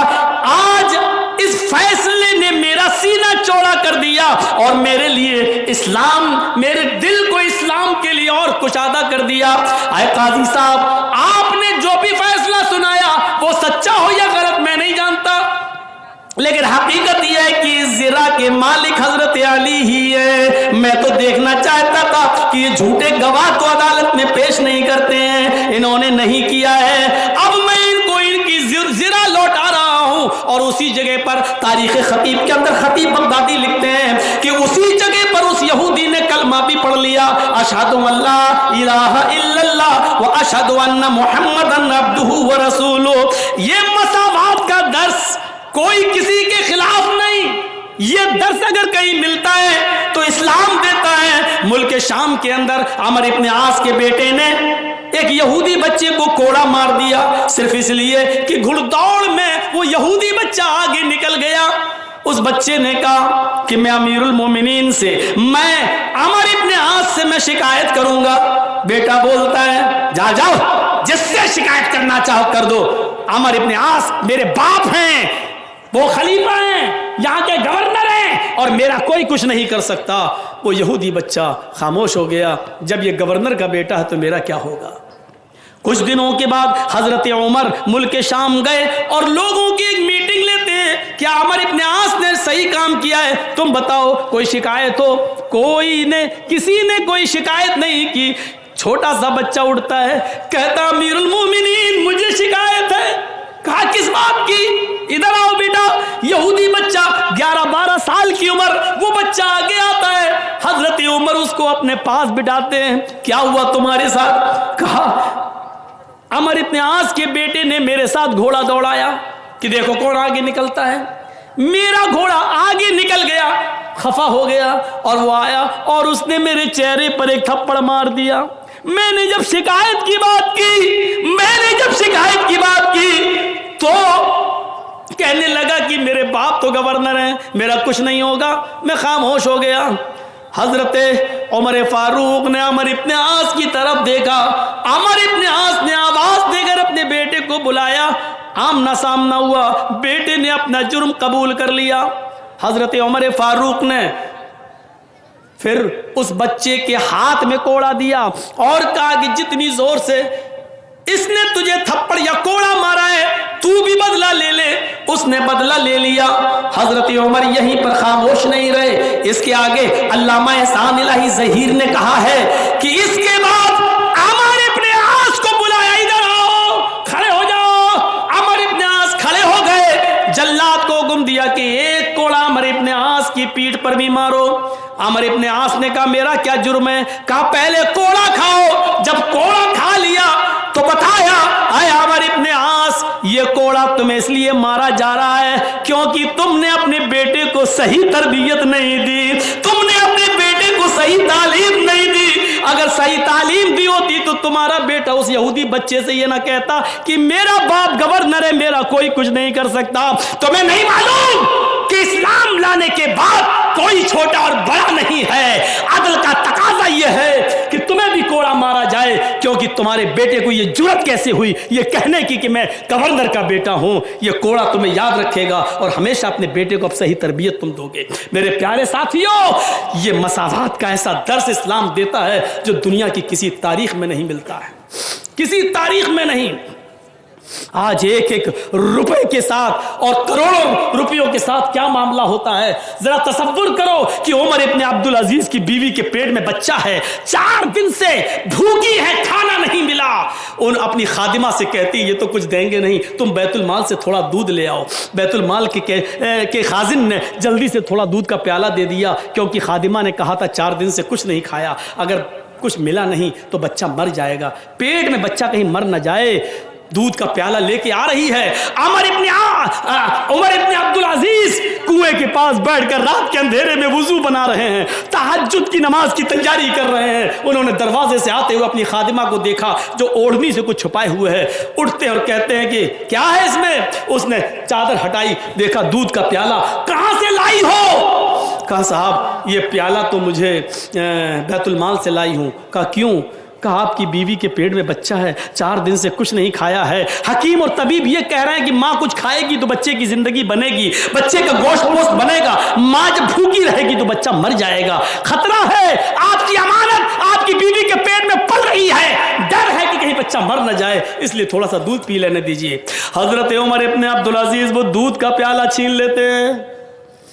बड़ी बड़ी बिल्डिंगों में दादे ऐश लेने वालों, गरीबों पर जुल्म करके उनकी ज़मीन और जायदाद को छपट कर कब्जा करने वालों, गरीबों का खून चूसने वालों, सूद ब्याज खाने वालों, गौर करो उमर इब्न अब्दुल अजीज ने एक प्याला दूध भी अपनी बीवी को नहीं पीने दिया, ले लिया। कहा मेरी बीवी ये एक प्याला दूध तमाम मुसलमानों की अमानत है और जब तक मैं मीटिंग करके सारे मुसलमानों से इजाजत न ले लूं ये दूध का प्याला तुम्हें पीने को नहीं मिलेगा। बीवी कहती है अमीरुल मोमिनीन, मेरे प्यारे शौहर, हमको नहीं देखो, इस बच्चे को देख लो। अगर आपने ये दूध नहीं दिया, डर है बच्चे को कुछ नहीं मिला 4 दिन से, कहीं ऐसा ना हो कि पेट में मर जाए, आपकी अमानत है। उमर इब्न अब्दुल अजीज की आंखों में आंसू, दूध का प्याला देखते हैं और अपनी बीवी का पेट देखते हैं और फिर फैसला करते हैं और जो जवाब देते हैं उस जवाब को सुनिए। क्या कहते हैं? मेरी प्यारी बीवी, तेरे पेट में मेरी जो अमानत पल रही है, तेरे पेट में मेरा जो बच्चा पल रहा है, अगर मुसलमानों की अमानत में खयानत करके एक प्याला दूध पीकर अगर इस बच्चे की जिंदगी बच रही है, तो अपने पेट के बच्चे से कह दो कि मुझे तेरी जिंदगी नहीं चाहिए, मुझे तेरी जिंदगी नहीं चाहिए। अगर ये मरता है तो मर जाने दो, हमें अपने बच्चे का मर जाना गवारा है, लेकिन अपने बच्चे के परवरिश की खातिर मुसलमानों की अमानत में खयानत करके उसको दूध पिलाना गवारा नहीं है। यहां से इस्लाम को पहचानने की कोशिश करो, यहां से उठो और देखो अल्लाह ने इस्लाम को सबसे बेहतर क्यों कहा, इन्ना दीना इंदल्लाहिल इस्लाम। अल्लाह ताला ने ये क्यों कहा, इस्लाम को छोड़कर कोई दूसरा दीन तलाश करोगे तो वो कबूल नहीं किया जाएगा। दुनिया के और मज़ाहिब की स्टडी करिए, उनमें या तो इफरात मिलेगा या तफरीत मिलेगी, किसी में बहुत ज्यादा बढ़ावा मिलेगा या बिल्कुल बहुत ज्यादा नीचापन मिलेगा। आप देख लीजिए, बहुत दुनिया के किसी भी मजहब को उठाकर पढ़ लीजिए, हिंदू धर्म के अंदर अमीर होना जरूरी है, क्योंकि उनके यहाँ हवन जरूरी है, सुबह और शाम संध्या करना जरूरी है, संध्या में हवन जरूरी है, और हवन में 100 ग्राम काजू, 100 ग्राम बादाम, 100 ग्राम अखरोट, 100 ग्राम पिस्ता, 16 चमचे देशी गाय का घी और 16 चमचे देशी गाय का घी और 100 ग्राम काजू, 100 ग्राम बादाम, कस्तूरी और अखरोट और पिस्ता, ये कितनी चीज 5-6 चीज़ें हो गई और 26 चीज़ें हैं, टोटल 26 चीज़ें हैं। इतनी एक आग जलाकर सुबह उसमें हवन किया जाएगा, यानी आग जलाकर देशी घी के, गाय के देशी घी के चमचे 16 चमचे सुबह डाले जाएंगे और 16 चमचे शाम को देशी आग में, और 100 ग्राम अखरोट, 100 ग्राम बादाम, 100 ग्राम काजू, 100 ग्राम पिस्ता, 100 ग्राम आपका ये मेवा और कस्तूरी सुबह और शाम। इसके अलावा कुल मिला के 26 चीज़ें, अगर 5 मैंने गिना दी तो 21 चीज़ें और हैं, 6 अगर हमने गिना दी तो 20 चीज़ें और हैं। ये 26 चीज़ें सुबह और 26 चीज़ें शाम को आग के हवाले करो। और आगे लिखा हुआ है अगर ये नहीं करोगे तो अधर्मी और पापी होकर मरोगे। और आगे लिखा हुआ ये अमीर को भी करना, गरीब को भी करना है। एक रिक्शा चलाने वाला 16 चमचे देशी घी कहाँ से लाए सुबह और 16 चमचे देशी घी शाम को कहाँ से लाए? 100 ग्राम अखरोट, 100 ग्राम बादाम, 800 रुपए किलो बादाम मान लो तो 80 रुपए का बादाम, 800 रुपए किलो अखरोट मान लो तो 80 रुपए का अखरोट, 800 रुपए किलो अगर काजू मान लो तो 80 रुपए का काजू, और कस्तूरी 1 तोला 10 ग्राम कस्तूरी 1000, बहुत कम बता रहा हूं तो 1000, वरना ओरिजिनल कस्तूरी तो मिलेगी ही नहीं, और वह ओरिजिनल चाहिए सुबह और इतनी शाम को। और साफ लिखा अमीर भी करे गरीब भी करे, वरना धर्मी होकर मरोगे, पापी होकर मरोगे। मुझे बताओ कौन कर पाएगा ये? इसलिए इन सारी चीज़ों को छोड़कर एक नारियल का गोला ले लिया है हमारे हिंदू भाइयों ने, कहीं जाते उठा के फोड़ दे, नई गाड़ी ली उसको चलाने से पहले नारियल फोड़ दिया, वो सबका हम वजन करके नारियल ले लिया का बस ये इसमें काम चला रहे हैं। वरना यकीन मानिए सिर्फ नारियल नहीं है, इन 26 चीज़ों में नारियल भी शामिल है, लेकिन सबको अलग करके सिर्फ नारियल ले लिया गया है। तो हिंदू धर्म में अगर जिंदा रहना है तो अमीर बन जाओ, अगर अमीर होगे तो तुम इतनी पूजा कर सकते हो, वरना नहीं। और ईसाई धर्म का मुताला करो बाइबिल, तो उसमें लिखा हुआ है गरीब होना पड़ेगा। जीसस ने पितरस से कहा अल्लाह की राह में सारा माल लुटा दो। ईसा की नजर में पितरस वही हैसियत रखते हैं जो अल्लाह के रसूल की नजर में अबू बकर सिद्दीक। उठना बैठना पितरस का ईसा के साथ था। जीसस ने कहा, ईसा ने पितरस अल्लाह की राह में सारा माल लुटा दो। पितरस ने कहा बड़ी मेहनत से कमाया, सारा माल लुटा दो? अच्छा आधा गरीबों में दे देता हूं, आधा अपने पास। तो ईसा अलैहिस्सलाम ने सुई निकाली, बाइबल में लिखा है एक सुई निकाली और सुई के सुराख को दिखाते हुए कहा पितरस इस सुई के सुराख को देखो। कहा इसमें से ऊंट को अगर दाखिल किया जाए तो हो जाएगा? पितरस ने कहा नहीं। कहा सुनो, अल्लाह की इस सुई के सुराख से ऊंट दाखिल हो जाए ये मुमकिन है, ऊंट चला जाए मुमकिन है, लेकिन कोई अमीर अल्लाह की जन्नत में दाखिल हो जाए ये मुमकिन नहीं है। यानी ऊंट सुई के सुराख से जाना आसान है, अल्लाह की जन्नत में किसी अमीर का जाना आसान नहीं, जब तक कि सब नहीं लुटाओगे। पितरस ने कहा अच्छा ठीक है, मुझे 2 दिन की मोहलत दीजिए। ईसा अलैहिस्सलाम ने 2 दिन की मोहलत दी। उसके बाद पितरस फिर लौट कर ईसा अलैहिस्सलाम के पास नहीं आया। यहां ईसा का मुकाबला देखो, पितरस 2 दिन के बाद नहीं आया। और गालिबन गज़वा तबूक के मौके पर अल्लाह के रसूल ने जब सहाबा से कहा अपने अपने घर का माल लेकर आओ, تو سارے صحابہ مال لے آئے. اللہ کے نبی نے حضرت ابو بکر سے پوچھا گھر میں کیا چھوڑا؟ کیا کہتے ہیں سارا سامان اٹھا لایا. پوچھا گھر میں کیا چھوڑا؟ تو کیا کہا اللہ اور اس کے رسول کی محبت گھر میں چھوڑ کے آئے. عیسیٰ کا پترس دیکھو وہ چلا گیا پھر لوٹ کے نہیں آیا, اور یہاں اللہ کے نبی نے حکم دیا تو ابو بکر اپنے گھر کا سارا سامان لے آئے. میرے بھائیو حکم پر مر مٹنے والے جو محمد رسول اللہ کو ملے وہ کسی اور نبی کو نہیں ملے. اسلام دین معتدل ہے. یہ نماز پڑھنے کا حکم تو دیتا ہے لیکن 24 گھنٹے تسبیح پڑھتے رہنا اور اپنی بیوی بچوں کے لیے بالکل نہ کمانا اور ایک جگہ خانقاہ میں بیٹھنے کی اجازت نہیں دیتا ہے. یہ اسلام ہے جو روزہ رکھنے کا حکم تو دیتا ہے لیکن مسلسل اور ریگولر روزہ رکھنے سے منع کرتا ہے تاکہ تمہاری تندرستی خراب نہ ہو جائے اور اپنے بیوی بچوں کے لیے تم کمانے کے لائق نہ رہ جاؤ. فرض روزے رکھو, مہینے میں 3 نفلی روزے بھی رکھ لیا کرو, لیکن مسلسل روزے رکھنے کا حکم نہیں دیتا ہے. یہ زکوٰۃ کا حکم تو دیتا ہے کہ غریبوں کی مدد کرو, 2.5% دو, لیکن اپنے گھر کا سارا مال لٹا کر خود اپنے گھر میں لوگوں کے ٹکڑوں کے محتاج بن جاؤ, اس بات کی اجازت نہیں دیتا ہے. اسلام زکوٰۃ کی اجازت تو دیتا ہے, غریبوں کی مدد کی اجازت تو دیتا ہے, لیکن اپنے گھر کا سارا مال لٹانے کی اجازت نہیں دیتا ہے. اسلام حج کرنے کا حکم تو دیتا ہے لیکن یہ نہیں کہتا کہ حج کرنے کے لیے تمہارے پاس کچھ نہیں ہے تو اپنا گھر بیچ دو, اپنی دکان بیچ دو اور بیچ کر حج کرنے کے لیے جاؤ, اس بات کا حکم نہیں دیتا ہے. میرے بھائیوں یہ اسلام دین معتدل ہے, دین اعتدال ہے. اس کے اندر آپ کو نہ تو اتار بہت زیادہ چڑھاؤ ملے گا نہ بہت زیادہ گراوٹ ملے گی, یہ بیچ کا راستہ بتاتا ہے. اسلام یقیناً جہاد کا حکم دیتا ہے لیکن امن ہو جانے کے بعد, جہاد ختم ہو جانے کے بعد, ملک میں شانتی ہو جانے کے بعد پھر فساد پھیلانے کی اجازت نہیں دیتا ہے. اسلام دین معتدل ہے, اس کو ہم سمجھیں, اس پر ہم غور کریں, اس کو ہم لیں اور دیکھیں. یہی اسلام کی خصوصیات ہیں. میرے بھائیوں اسلام کے کچھ اصول ایسے ہیں جو ہماری سمجھ میں نہیں آ سکتے ہیں لیکن ہمیں وہ بھی ماننا ہے. ایک قانون ہے, اس سے کیا فائدہ؟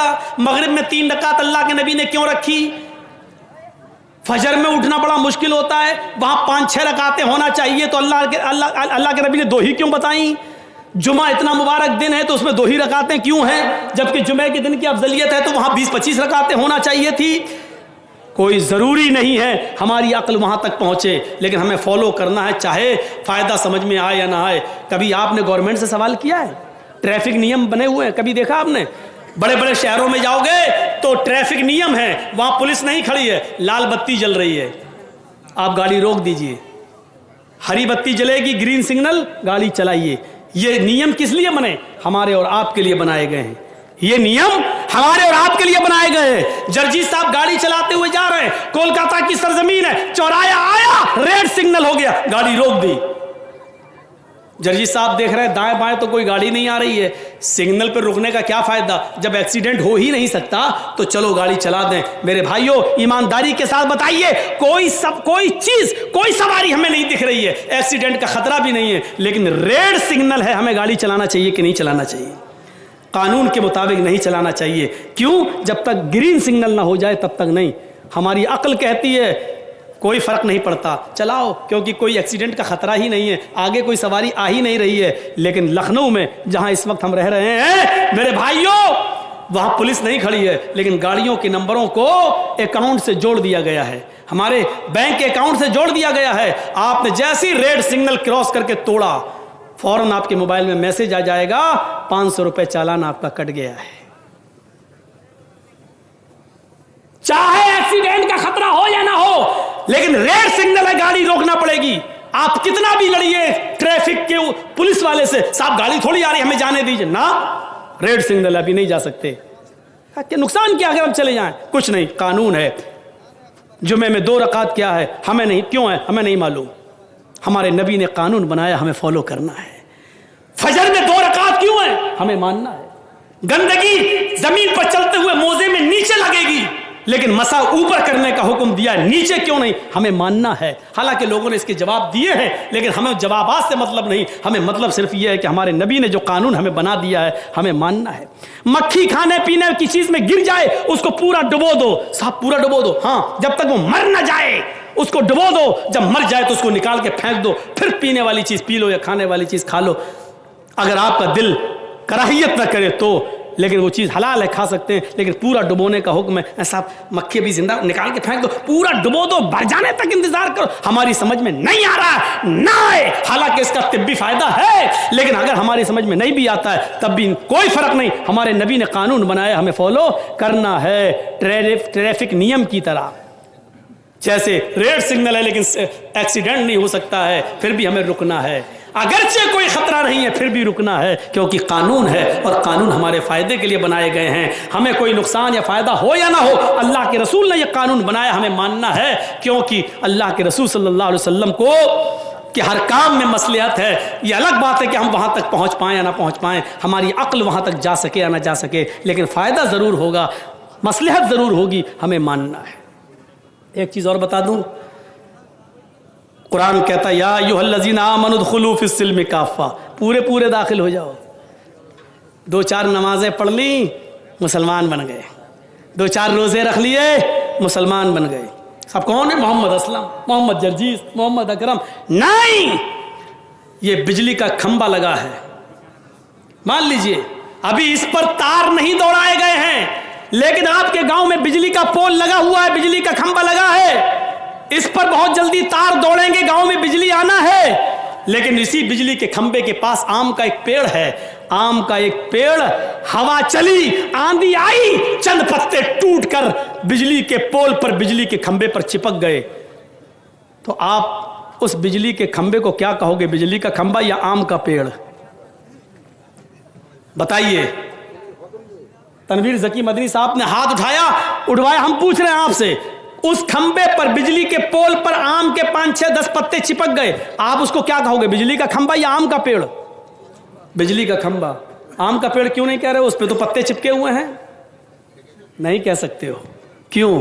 کیونکہ آپ جانتے ہو کہ چند پتوں کے کھمبے پر چپک جانے سے بجلی کا کھمبا آم کا پیڑ نہیں بن سکتا ہے. آم کا پیڑ تبھی آم کہلائے گا جب وہ اپنے جڑ میں بھی آم ہو, اپنی شاخاؤں میں بھی آم ہو, اپنے پتوں میں بھی آم ہو, اور اپنے پھل میں بھی آم ہو, تب اس کو آم کا پیڑ کہو گے. اور جب 2-4 پتے کے چپک جانے سے بجلی کا کھمبا آم کا پیڑ نہیں ہو سکتا, تو آپ کی اور ہماری 2-4 نمازیں ہمیں مسلمان کیسے بنا سکتی ہیں, 2-4 روزے ہمیں پورا مسلمان کیسا بنا سکتے ہیں, جب بجلی کے کھمبے پر لگے ہوئے 2-4 پتے بجلی کے کھمبے کو آم کا پیڑ نہیں بنا سکتے ہیں. آم کا پیڑ تبھی آم کا ہوگا جب وہ جڑ میں بھی آم ہو, شاخاؤں میں بھی آم ہو, برانچ میں بھی آم ہو, پتوں میں بھی آم ہو, پھل میں بھی آم ہو. آپ مسلمان اس وقت کہلاؤ گے جب آپ کی جڑ میں اسلام ہو, آپ اٹھیں تو اسلام چھلکتا ہو, آپ بیٹھیں تو اسلام چھلکتا ہو, آپ چلیں تو اسلام چھلکتا ہو, آپ کھائیں تو اسلام چھلکتا ہو, آپ عبادت کریں تو اسلام ٹپکتا ہو, آپ شادی اور بیاہ کریں تو اسلام نظر آتا ہو, آپ کی جڑ بھی اسلامی ہو, اس میں لگنے والے پتے بھی اسلامی ہو, اور اس میں پھل بھی اسلام کا لگا ہو, تب آپ پورے مسلمان کہلائیں گے. تو اسی لیے قرآن نے کہا ادخلوا فی السلم کافہ, 2-4 وقت کے نمازی مت بنو, اسلام کے اندر پورے کے پورے داخل ہو جاؤ, اپنے جڑ کے ساتھ مسلمان بنو, جڑ کے ساتھ. اسلام کے ساتھ ہمارا تعلق پانی اور پتھر کی طرح نہیں ہونا چاہیے. یہ ایک جگ ہے, مان لیجئے اس میں ایک پتھر ہم نے ڈال دیا, 2 دن کے بعد دیکھیں گے آپ پتھر بھی دکھ رہا, پانی بھی, پتھر نکال کے آپ الگ کر دیجئے. جب چاہا پتھر کو الگ کر دیا, 2 دن کے بعد بھی پتھر کو الگ پھینک دیا. اس کا مطلب کیا ہے, نہ پانی نے پتھر کو ایکسپٹ کیا, نہ پتھر نے پانی کو جذب کیا. یہی تو مطلب ہوا. آپ نے پتھر ڈالا ضرور تھا, لیکن نہ تو پتھر پانی پہ چڑھا, نہ پتھر پہ پانی چڑھا, پتھر کو نکال کے آپ نے پھینک دیا. یہ معاملہ نہیں ہونا چاہیے کہ جب چاہو تب اسلام ہم سے نکال دو, جب چاہو تب ہم اسلام میں داخل ہو جائیں. نہیں, ہمارا معاملہ اسلام کے اندر ایسا ہونا چاہیے, اسلام کے ساتھ پانی اور رنگ کا. جلیبی کھاتے ہیں, رنگ ہوتا ہے نا اس میں کھانے والا, کلر, لال رنگ کا کلر لائے, پانی میں ڈال دیا, 2 منٹ کے اندر آپ دیکھ لیجئے اس میں گھل جائے گا. پیلا کلر لائے, پانی میں گھل گیا. اب پانی سے رنگ کو آپ الگ کر کے دکھائیے, آپ کے باپ بھی الگ نہیں کر پائیں گے. پانی میں رنگ ڈالا, پانی نے رنگ کو اپنے اندر جذب کر لیا, اور رنگ نے بھی پانی کو اپنے اندر اپنا رنگ دے دیا. اب پانی سے رنگ کو الگ کرنا چاہو نہیں ہوگا، رنگ سے پانی کو الگ کرنا چاہو تو نہیں ہوگا۔ اسلام کے ساتھ ہمارا یہ معاملہ ہو، جب ہم مسلمان ہیں تو اسلام ہم سے نکالا جائے تو نہ نکلے، اسلام سے ہم کو دور کیا جائے تو نہ ہو، یعنی ہر حال میں مسلمان رہیں۔ حضرت بلال کے سینے پر پتھر رکھ دیا جاتا تھا لیکن اسلام ان کے دل سے نہیں نکلتا تھا۔ احد احد احد، سمیہ رضی اللہ تعالی عنہا کے اندام نہانی میں نیزہ ڈال دیا گیا اور چیخ رہی ہے ثبت قدمی علی دینک یا ارحم الراحمین، اے اللہ مجھے میرے دین پہ ثابت قدم رکھنا، دشمن بہت ہیں مجھ سے میرا دین چھیننا چاہتے ہیں، اے اللہ ایسے حالات میں مجھے ثابت قدم رکھنا۔ اس نے 2 اونٹ منگوا کر سمیہ کے پیروں کو 2 اونٹوں سے باندھ کر ایک کو پورب اور ایک کو پشچم کی طرف بھگا دیا، لیکن سمیہ نے اپنے جسم کے 2 ٹکڑے کرنا گوارا کر لیا، لیکن اسلام سمیہ کے دل سے نہیں نکلا اور سمیہ سے اسلام نہیں نکلا۔ اسلام کے ساتھ ہمارا یہ معاملہ ہونا چاہیے، نہ کہ پتھر کی طرح۔ جب شادی ہوئی تو موٹر سائیکل مانگ لی، نام کیا ہے؟ ضیاء الحق، نام کیا ہے؟ محمد جرجیس، نام کیا ہے؟ محمد اسلم۔ ہم اپنے جڑ میں بھی مسلمان رہیں، اپنے شاخاؤں میں بھی مسلمان ہوں، اپنے پتوں میں بھی مسلمان ہوں، اور ہمارے پھلوں میں بھی اسلام لگ رہا ہو، تب ہم پکے مسلمان ہیں۔ تو میرے پیارے ساتھیوں، ان چند مثالوں سے میں نے اسلام کو سمجھانے کی کوشش کی ہے۔ 10 بجے جلسہ ختم ہونا تھا، ہم نے 10:37 دے دیا۔ مطیع الرحمان صاحب کا جلسہ ایسا ہی ہوتا ہے، دلی کی کانفرنس ہو جاتی ہے، 5-5 منٹ 10-10 منٹ سب کو ٹائم دینا پڑتا ہے، تعلقات اتنے وسیع ہیں کہ سب کو آنا پڑتا ہے، MLA بھی آ جاتے ہیں، MP بھی آ جاتے ہیں، سب لوگ آ جاتے ہیں۔ تو میرے بھائیوں، بہرحال کم ہی صحیح لیکن اسلام کے تعلق سے جو بیان دیا گیا ہے، اللہ سے دعا کرتا ہوں کہ بار الہ یہ اسلام ہمارے اندر پورا کا پورا داخل فرما دے، اور اسلام کے اندر ہمیں پورا کا پورا داخل کر دے، اور اسلام ہمارے اندر پورا کا پورا داخل کر دے۔ شارٹ میں اتنی ہی دعا کافی کہ الہ العالمین جب تک تو ہمیں زندہ رکھ، اسلام پہ رکھنا، اور جب ہمارا خاتمہ ہوتی ایمان پر ہمارا خاتمہ فرمانا۔ وما علینا الا البلاغ المبین، وآخر دعوانا ان الحمد للہ رب العالمین۔ السلام علیکم ورحمۃ اللہ۔